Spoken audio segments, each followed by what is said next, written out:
Okay, guys, so we got the esports so strong internationally that we are going to have an electronic Olympic game. But what about the development of esport in this region? How would you explain this? I think it's not yet developed. If you look at the Middle East and North Africa, there is 370 million citizens, right? Around 70% of them are youth. And in general, among youth, you will say like 20% or 25% of them are gamers. So we're speaking about, in general, as amateur gamers, well, there is millions of gamers.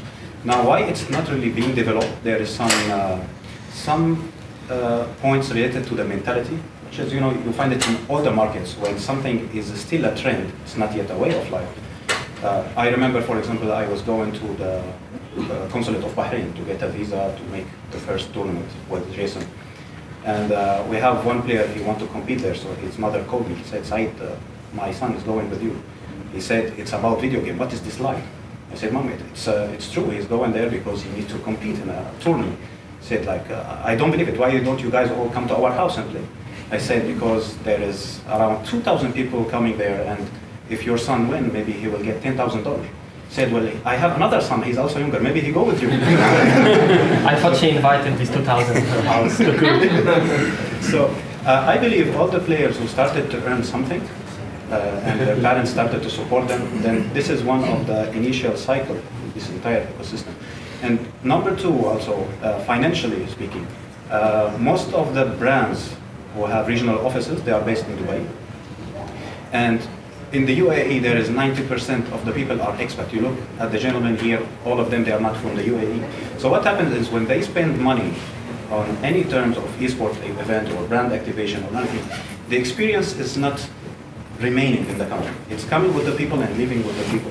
So the solution should be is to invest more money by those brands in having more tournaments in other countries, somewhere like Egypt, Jordan, Tunisia, Saudi. So that's one of the financial points. And last but not least, there is the community itself. If you look at Levant, which is Syria, Lebanon, Jordan, Egypt, and then Tunisia, in that geographical area, the earning per person is less than the people who live in the Gulf. So you see there, the majority of the people are PC players. And you can build a PC for $300, or you can make it for $5,000, and you can still enjoy the game at different graphics. And they rely too much on pirated games. So they get the game for free, they don't have to play. I'm speaking now about, in general, the gaming audience, which is the main reason why you have to go into esports. But if you look at the GCC, it's more like a console player. So they basically have PlayStation or Xbox. It's fine if you pay $60 to get a game. So this whole community of citizens, it's not really engaged in each other. And it will take effort from the government really to have more national federation to support it at the grassroots, to integrate esport into the education, which is already now being popular in many universities around the world. Many universities have their own esport program. They are hiring athletes. They are giving them scholarship so they can represent their university as a brand in grand tournaments. So it has to be, from all the parts. Okay, so John, you've seen a lot of markets developing from scratches, for example, Asia or United States. What are the key factors that may make the industry to explode? Strong leagues, professional teams? What does Middle Eastern industry need? Well, I think the Middle East can look at two examples. The Asian example has really been pushed by the government. So South Korea really had a legitimization of esports as a proper sport from 2009 onward, with the establishment of a proper esports professional association in Korea. China, for example, last year recognized esports as an official sport. That meant that the money from the Ministry of Sports and other related ministries in China could invest directly into esports events, competitions, leagues, and whatnot. So over half the money that's being invested in esports in China today, even from Tencent, for example, is indirectly coming from the government. The government will be investing into Tencent, and Tencent will be putting it into different competitions, leagues, events, and whatnot. The other side of the coin is North America and Europe, which has been really driven by the private sector. Because I think it's the fragmented nature of the European market. America just being the birthplace of capitalism, or at least the the kind of epicenter of capitalism at the moment is more private sector driven. So I think the Middle East can maybe look at the Asian example or maybe look at the European and the North American example and then draw their own kind of learnings from that, whether it's going to be private sector driven or maybe public sector driven. So one of the ways John mentioned is created the National Federation. That's also what you said, but this term, National Federation, brings anxiety. Do you think it's fine to create such a body which will regulate situations in esports? Well, it is important, and as Mr. John said, you see, esport, it's not the sport of the future, it's the present. What's coming next for esport is being part of the Olympics. And to make it clear, esport doesn't need TV and doesn't need the Olympics. It's the Olympics who need esport.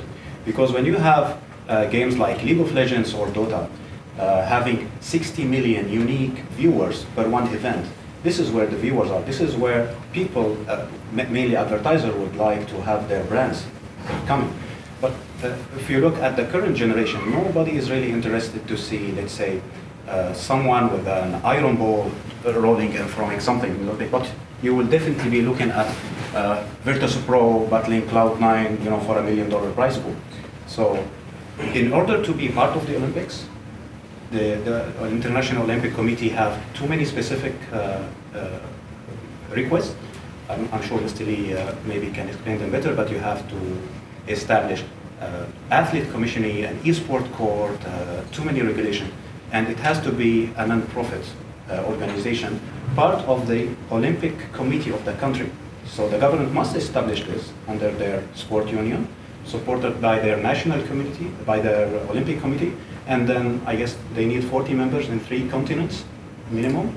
Yeah, I think I would not confuse the term association with federation. Yeah, I think, I I think the two are separate. Association may be made by teams or leagues. By the government, should be supported by association. Yeah, like for example in Korea, the relevant group is called KESPA. Korea Esports Professional Association. It's actually part of the Ministry of Sports and the Ministry of Culture. It's actually supported by both groups and receives money from both ministries in Korea. And federation? The federation is more of a player and a team federation. Okay, let's get back to what Saeed said because it's very interesting. Olympics need esport more than esport needs Olympic. Would you sign on it? Yeah. I think cord cutters are not watching traditional sports anymore. They're certainly not watching television anymore. They're more interested in watching YouTube, they're watching Twitch, they're watching Hulu. They're more interested in watching these type of cyber or electronic sports. Most of the traditional sports in the world right now are in decline. Talking about the NHL, the PGA, the MLB, certainly in decline right now. Other sports are in stagnation, such as the NBA. The problem with the NBA is not every country in the world has 7 foot tall people. And if you don't have 7 foot tall people, you can't be competitive in basketball. And so the only 2 traditional sports in the world that are still growing at the moment are really tennis and football. Okay. And tennis really is because Li Na won the French Open, and now everyone in China wants to be a tennis player. So probably we need to make esport teams from China winning. That would be cool for the industry. Well, yeah, I mean, but they're already, China's going to be the largest esports market in the world within 5 years, probably less. Saeed, you said that there are people in this region that can't afford to buy a new game. They always could use Kinguin platform, but if they are not willing to, it seems like the free-to-play games are the future of the entire industry. Yeah, I believe for esports, definitely it's the free-to-play. The only main big game which is out there is the Overwatch, where you have to pay, and it's really taking esport to another new level. With reportedly, you have to pay like $20 million to get a slot to play in their league. You see that there is big names, non-endemic brands coming to esports just to acquire an esport team so they can play for their name. And I believe this also affects the entire business model in esport.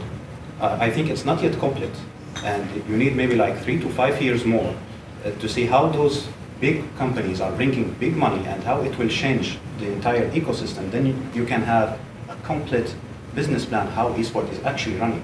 Because the development of esport in the past few years, which is growing by 25% year to year, and then too many integration coming, and now with the blockchain, and then with the esport betting, and then all those details coming aboard in one digital sport, it will definitely be changing. So I guess there is no really clear map how it will be, just by the time it will be discovered more and more. Let's expand blockchain idea, blockchain technology, because there may be a probability you are here instead of being in the place where the pre-Olympics are taking place, because blockchain is what really is interesting for you. Do you believe it's some kind of future of esports, the blockchain technology? Yeah, I mean, I've been in the gaming industry for 15 years, and I've seen a couple of different platform shifts. I've seen the shift from offline PC to PC online. I've seen the shift from PC to mobile. There are a lot of different technologies that are being discussed right now in terms of the next shift. I mean, people talk about VR, people talk about AR, they talk about blockchain, they talk about AI. Out of all the technologies, in my opinion, I would say that blockchain is the most potential to be a game changer and the next platform shift. The reason I say this is because you look at the gaming demographic and blockchain, there's a high amount of overlap and correlation. This is a generation that grew up with digital goods and virtual items. They don't have to be explained about the definition of ownership of a piece of gold, a piece of armor, a sword, an axe, a magic wand, a staff. They already know all these things. They already have to sign end user license agreements with big game companies and not own these items, but actually lease these items from the game companies. So to go to someone like this and say, it's like, okay, now you can have a ledger, you can have a chain of ownership that's immutable. Now you can own your own sword, you can own your own rifle, you can own your own staff ammunition. It's a great value proposition for any gamer. I see. Guys, let's expand on this during the networking. Thank you very much. This was an awesome talk.